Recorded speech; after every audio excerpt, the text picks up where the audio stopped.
Welcome to the SMB Community Podcast with hosts Amy Babinchak, James Kernan, and Carl Polachek.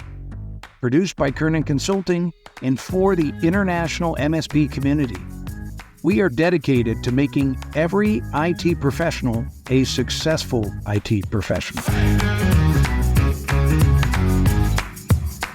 Hey everybody, welcome back to the SMB Community Podcast. This is James Kernan with Kernan Consulting, and I'm here with my good friend Amy Babinchak. Hey Amy, welcome.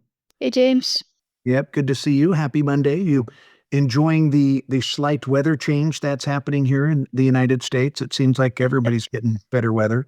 It's warming up, yeah. It's going to be in the 40s, I guess, which is starting to melt our snow off, which doesn't make me happy, but makes a lot of other people happy. It's melting in a hurry. So I was out of town tail end of last week. So Wednesday night, it was minus 15 degrees in Nebraska. I left town and came back, and it was, I think, 58 when I got home last night. So all the snow will probably melt this week. It'll be in the 50s and low 60s, at least here in Nebraska. So, oh, that's right. You were going snowmobiling. You still have skin on your face, so. Yeah, I survived. I'm a little sore, admitted, but went with a group of guys up in the Black Hills, and it was actually warmer up there, believe it or not, than it was in Nebraska. It was a lot warmer. I bet, yeah. Epic sledding, a lot of fun up there for 4 days. But first day went 93 miles, and then a lot lighter day the second day, about 41 miles. So fun times. But it's good to be back, and I'm glad that sun is out. Looking forward to a busy week. 93 miles is a lot. It was. Yeah, no wonder you're sore. Yeah. I didn't realize we went that far until the end of the day when I couldn't move. So hey, what have you been up to? I think you just got back from speaking at an event. How did that go? I did. It was a really good event. It was the M365 Community Days, which is an international event. It's a volunteer group. And so what I wanted to say about that is there's about 50 people. So it was, one of those small events that you and I talk about liking. Mm-hmm. And it was mainly mid-market internal IT with a few MSPs at it. And that means that these events are great opportunities for MSPs because they've got an audience for co-managed sitting all in that room. And at lunch, I found myself, it was just little table, 3 of us sitting at it. 2 people sat down with me, right? We talked about, sitting in an empty space and seeing what happens. Yeah. People sat down with me. One was the IT director of the Chamber of Commerce for Grand Rapids, which is our second largest city in Michigan, maybe our largest city now. It's neck and neck with Detroit. Yeah. And then the other person that sat down was the internal IT person for the tourism and something bureau. I forget what the exact name is, but yeah, 2 people that if you were an MSP over in that area, you would want to know. Right. You would have great opportunities to introduce you to local businesses. Yeah. And they both came and sat next to you, right? Yep. There you go. Lunch was immediately after my session, so it's neat. Good. So they came right over, and yeah, if I still had my MSP, I would have been pressing them to book me for more gigs. Yeah, because they have their customers are my customers. Right. Yeah, that's very cool. I love it. Well, thanks for sharing that. That's good stuff. So, hey, we've got a lot to chat about. Let me kind of dig into the agenda. The MSP question of the week. Here's an interesting one that came in. It said, are MSPs finding success with offshore resources? And it was really a question around, what's best, trying to hire local people or offshore people, and is this working? So do you have any experience with that, or what are you seeing out there? I don't have any experience with it, but I hear a lot of people talking about it. What I don't hear is a lot of success stories, though. Hmm. Now, I hear success stories around personal assistance, admin assistance, that kind of thing, but I've yet to hear a lot of success stories around technical assistance, maybe replacing or augmenting your technical staff with people overseas. I have not heard a lot of success stories on that, so I'm going to say local is better, Yeah. even though there's a lot of hype around outsourcing for sure. Yeah, there is a lot of hype. I would have historically agreed with you. I've been in the channel for a long time, and I've seen a lot of people struggle throughout the years trying to hire offshore people. But as of late, I'd just say post COVID, I've seen more and more MSPs. We're having a lot of success with it, I guess, inside the our mastermind peer groups, that community, and hearing more and more success stories. So it's interesting, offshoring or outsourcing, they're different. Offshoring is more of a you hiring a person offshore individually. Outsourcing is you using a third party company. If somebody's new to it and you haven't done it, I would outsource for sure. Going through a third party company typically costs you a little bit more money, but the management and you know, the how to do, I think, is important until you become more successful with it. But it's interesting. MSPs historically have had really a hard time hiring great technical resources. You know, finding them first of all, and then getting them and keeping them. When you have that hired gun, they're hard to keep. But offshoring really opens up lots of advantages like cost savings for sure, access access to a whole new talent pool, and then scalability. If you're growing quickly, it's an advantage for sure, but it does have those disadvantages like communication issues, security risks, and then the cultural differences are something a lot of people don't know how to deal with. The the I agree with you. I like building my teams locally or with resources in our culture and community. If you're a national or international firm, offshoring is much more popular, but leverage someone who's done it before and use that third party partner, I think would be my advice. But don't be afraid of it. I'm hearing more and more success stories about it. So I thought that was an interesting question that came in. Hmm. So, so Yeah, thanks for sharing. yeah. I'd like to hear from our listeners their offshoring successes, their outsourcing successes, either one. And what firms are you having success with? 'Cause that would be interesting to know. I'm sure there's a great variation out there. Yeah, we had a real quick. I won't share too much on this because it's some of it's confidential. But the I actually had one of the new mastermind members that joined our group probably 4 years ago get up and share his success because it was it was huge. And he, like most all of us, have really struggled with hiring really good people locally. Building your team and then sustaining that. And he had this was probably back 12 to 15 years ago. He had bought this company um, from another party. He had grown it to a certain point, and then there's some other strong personalities in the business. Well, a couple of the people in the business, it was almost like a mutiny where a couple of them wanted to leave, take business with them, and take some employees, and it created a huge loss in revenue, a sour taste in his mouth, and it was almost to the point where he was ready to tap out. And he kind of threw a hail mary, ended up finding or forming a relationship with an outsourced partner that had a presence in Central America. And when you think of it, Central America is in the same time zone as the Eastern Seaboard for the United States. So it's not like, the Philippines or some of the other ones that people are familiar with. Anyway, he has built back up his company, and grown, almost threefold from where it was.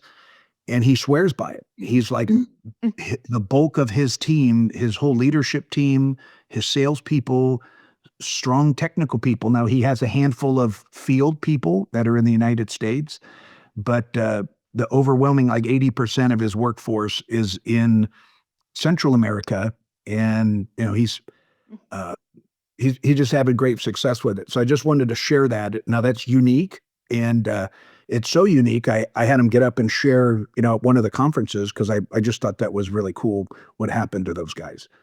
So Yeah, that's a great example. Thanks for sharing that. yeah, yeah. So we got lots of stuff to talk about in the news as well. So Apple was back in the news for a couple things, but this first one I thought was super unique. That it was announced that they are hiring 20,000 U.S. Research and development workers over the next 4 years.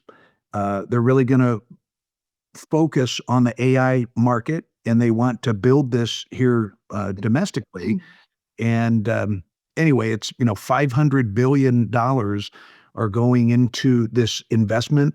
It looks like Houston, Texas, is going to be a lucky recipient of a lot of that jobs. And I remember reading something that they're going to put maybe a plant or supplier plant in Michigan as well, in your backyard. So I thought that was Yeah. super interesting.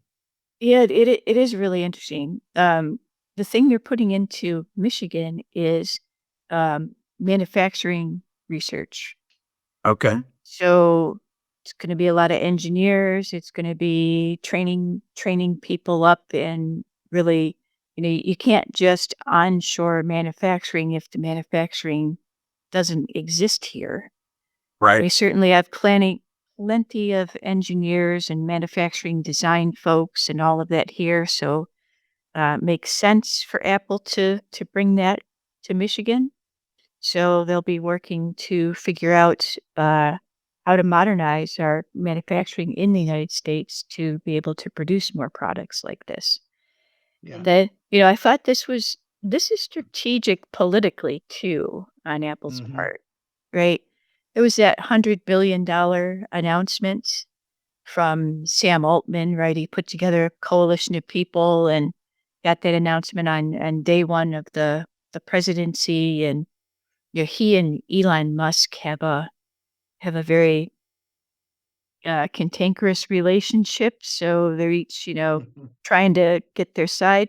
And the big one that noticeable that was absent in all of that was Apple. Apple. Yeah. And if people were like, "Uh-oh, Apple's on the outs," they aren't snuggling up to the new administration like we were kind of seeing all the tech companies lining up to do. And then Hmm. this announcement hits, and it's typical Apple. They Hmm. do things their own way. They do things independently, and they always tend to do them really well. So this is good news. It's going to be Yeah. another data center Hmm. down in Texas, but in Houston, not in Austin, which is where Yeah. Kind of the Apple tech hub. Yeah. yeah, Yeah. Apple has all their stuff in Austin right now, and but they're gonna put a new one in Houston, which is interesting. So I wonder what sort of Yeah. resources Houston has that they're looking to tap into there. And obviously, week over week, we talk a lot about AI and what's going on. And just like Amy said, Apple's been mysteriously quiet. And all of a sudden, from left field, they announced this huge announcement. I'm really excited. Love the United States, and I love seeing, more money and more jobs being created here in the United States. But back to your point, I love where they're doing it. Michigan was hit so hard with the automobile industry, and seeing a lot of research and development and jobs being created in the state of Michigan makes me happy. And then also Houston, Texas. They've been adversely affected as well with all the oil drilling, going offshore, and people. That industry's been depressed for years, and it's kind of gone up and down based on administration changes. So really happy for Houston. that's a depressed market that hopefully will feel the benefits and continue to grow. So happy to see that. Mhm. So we've got Ninja One made a major Mm. announcement. I don't know if you saw that as well, but they secured 500 million in funding from some growth funds. Look like three different funds contributed to that 500 million investment. They also reached a $5 billion valuation. I remember when Ninja One kind of came on the scene, they Mhm. were really a nobody, but you and I have talked again on and off about Ninja One's success and how they've, really secured market share. They're growing like crazy, and I'm excited to see that happen to Ninja One. It sounds like that money's going to be used for expansion and growth. So good for those guys. Yeah, that's a huge number. Yeah. 5 we just talked about 500 billion from Apple, but that's Apple. Right. 500 million for Ninja One is probably actually a bigger number, Yeah. percentage-wise. So that Yeah. that's huge. And we've seen Ninja One just rocketing up the largest company list, and this is gonna put them right up there. They're definitely a player that Kaseya and ConnectWise need to watch out for. Yeah. Yeah. We've been talking about them and kind of following their growth, but they're certainly the channel sweetheart right now, and the market loves those guys. So keep an eye on Ninja One.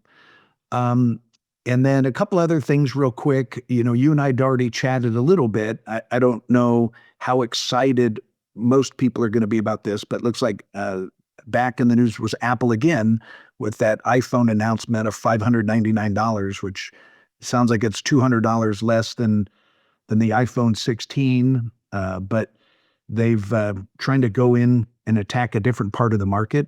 So looks like February 28th, they've announced the iPhone 16e for a starting price of 599. So I Yeah, know you're an Apple fan. I am, and I have the high-end phone, as a lot of people do. Apple hasn't updated their entry level, their lowest offering in many, many, many years.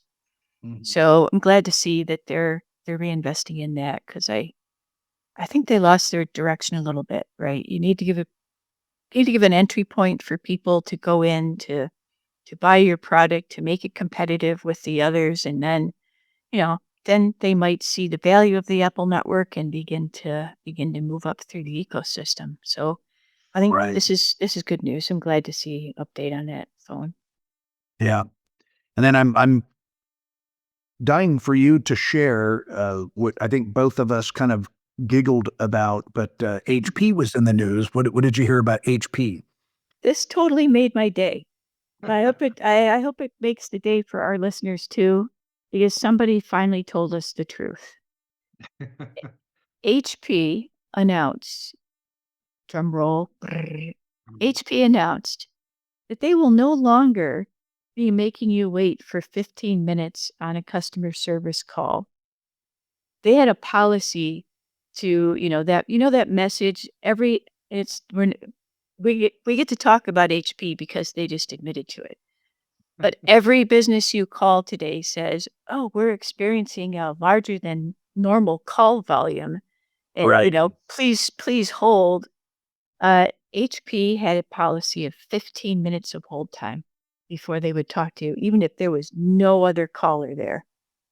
And they did Wow. that to try to drive you away, to drive you to their chatbot, to drive you to their website, to make you use other resources. And we know that all the businesses out there are doing the same thing. So now that this is out in the open, admitted to by HP, and they're getting rid of it, I really hope that this is means that all these other companies are going to get rid of it too. Yeah. Because now we know you're intentionally alienating your customers with that message. Yeah. Yeah. And I would, imagine, like you'd hinted about there, people like following the path of least resistance. And I'm looking for an easy answer. I'm going to sit on the help desk call, but If it's going to take too long, then they're going to go to the chat bot, like you talked about, or the website, self-service. And, I get all of that, but that's interesting that they were completely honest and transparent about that. Good for HP, Good right? for HP. Now we need everybody else to step up They too. admit it. Please, please do. Yeah, it'll save us hours and hours of waiting, Oh, right? man. The 5 Minutes with a Smart Person is brought to you by Kernan Consulting, your M&A experts. Hey, everybody, welcome back to the SMB Community Podcast. This is James Kernan with Kernan Consulting, and I am here and really excited to talk to a good friend of mine, Mr. Ken Miller. Ken, say hello to everybody. Good morning to everyone. Hey, I'm really excited. Ken, one, he's one of the most successful people you'll meet, but more importantly, he's a great guy, big heart, always gives back to the community. Love that about him. But we're here today to really talk about AI and what AI is doing, not only in the technology channel, but with some new businesses that he's got going. But a quick introduction of Ken. He's a speaker, an author, entrepreneur. He owns and runs 5 different successful businesses. I met Ken in a nonprofit project. He's been involved in nonprofits for a long time as well, but very successful in the business world. So I had to say all that because Ken is also one of the most humble men, and he won't brag about himself. So I'll have to do that for him. But Ken, welcome again. Thank you, James. It's a pleasure to be on this podcast or this meeting, and look forward to talking about some AI. Yeah. So without going in too much detail with your background, you and I have recently reconnected, and you're a fellow speaker. I know you're out at events all the time, but tell me, the business unit I want to talk about is one of your new businesses from last year. It's called Aviation. So AI, Lution, Aviolution, right? Am I saying that correctly? Evolution. Yeah, let's say Evolution. evolution. See, you're a natural here. It's still a tongue twister for me. I love the name because it's obviously AI and also VAs, but tell everybody a little bit about your new business. So let's talk about the name first. So it's Yeah. AI, VA, Lucian. And what it is it's a mixture of artificial intelligence, virtual assistance, solution, and it also plays on evolution because it literally is the evolution of especially SMBs. And how do you utilize two of the best resources to force multiply the effectiveness of your business? It's real simple in a nutshell. And so we use artificial intelligence and we use offshore virtual assistants to solve for internal and sometimes external challenges or concerns that a business owner may have. Yeah, that's a little nutshell. Yeah, I love it. I love it because we've had conversations about this, and on the podcast we talk about AI all the time, and in the importance of training your team on AI. And Ken, honestly, I will say you're one of the first staffing organizations that I see are training up your team on the AI tools and then bringing that to market. So I'm impressed with that. So tell everybody a little bit. So you've got offshore team members, and is it just VAs, or do you have other skill sets? Bookkeepers, project managers, sales or marketing people. Elaborate on the staff that you have available. So we have staff in two areas. We have virtual assistants in the Philippines, and we also have virtual assistants in West Africa. Okay. They are then divided into really three different groups. We have virtual assistants that are predominantly based on tasks. We have virtual assistants. So you have a task that you want. I want to respond to request for proposals to speak. And for 20 hours, you'll hire one of our VAs that are trained in artificial intelligence to produce good RFPs so that they are tailored to the conference or the association. But that's a task. So we have task VAs. Then we have what are called enterprise virtual assistants, and there are more what we would call like an executive virtual assistant that do a multitude of tasks that are identified by the client for that company or that individual. A lot of times we work with the CEOs or top staff members that need a virtual assistant that is trained in artificial intelligence. And we'll talk a little bit more about what does that mean to be trained in artificial intelligence. And then the third group are probably the highest level, which are the agentic and task automation virtual assistants. So there are individuals that we have both in West Africa and the Philippines that can program to solve for a problem that you have in the company, whether it's a workforce or workflow automation, or it's a specific task that's internal to your system.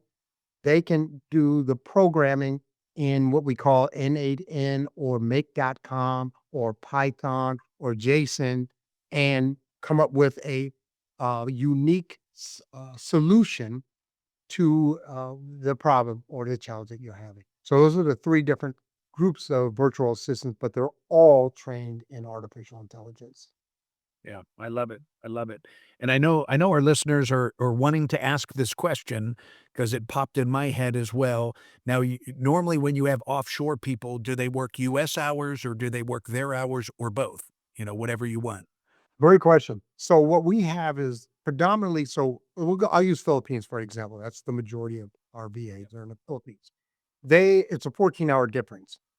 So being that's a 14-hour difference from Pacific time, which means that when I meet with them, usually like at 4 p.m., if I have to meet with them or as the team, and then they work, that's their 8 o'clock in the morning for them. And they usually work an 8-hour day.